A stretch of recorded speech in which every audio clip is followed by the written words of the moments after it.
When you spoke to 11 Alive, you mentioned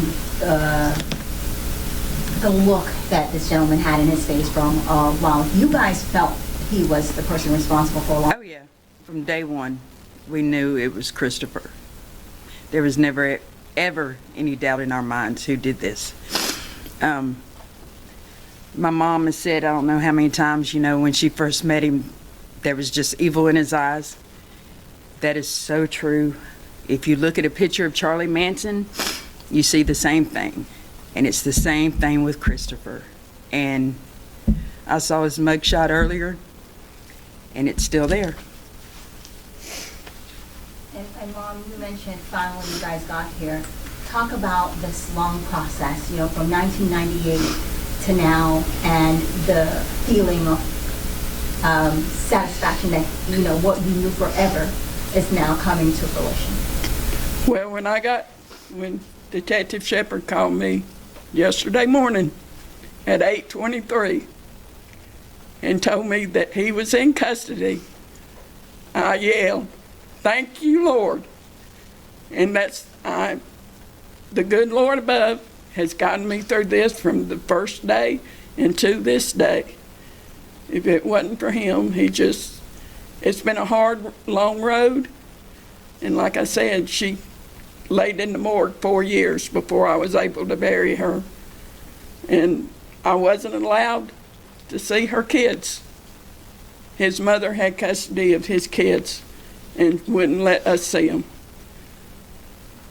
But I have a relationship with the daughter now, and it's a good relationship. She was at my house this past weekend, and we were having a discussion, but we didn't know it was going to happen this fast. And she would like to be here, but she's got 3 small babies, one that she takes to and from school, so she couldn't be here today, even though she wanted to be. Can you talk a little bit about maybe the last thing your daughter said to you about being concerned? My last conversation with her, she called me on Thanksgiving Day in 1998, told me that she was back with Chris, and she wanted to know what I cooked for Thanksgiving, what all I'd cooked and who all was there.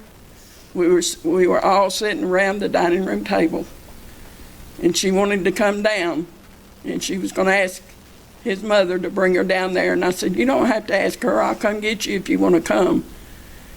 And anyway, the conversation went on a little bit longer, and my last words to her was, "I love you, and you know where I am if you need me."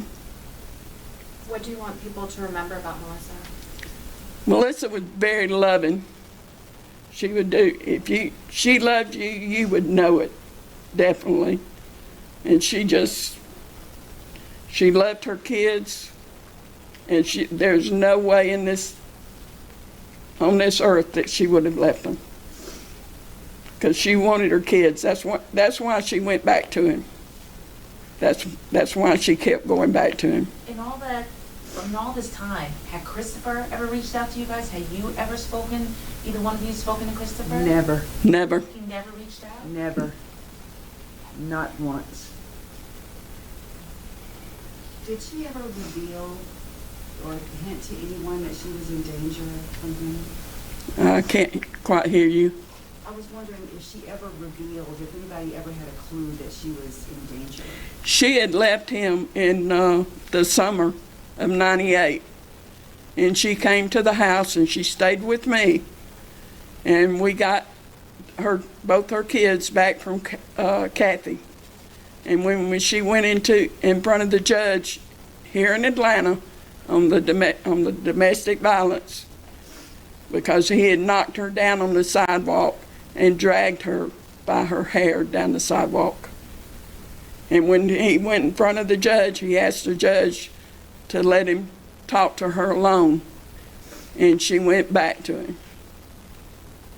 Were you afraid then? We've been afraid for a long time. Oh, for a long time? For a long time. This question is for the detectives in this case. I was looking at some old scripts. Was he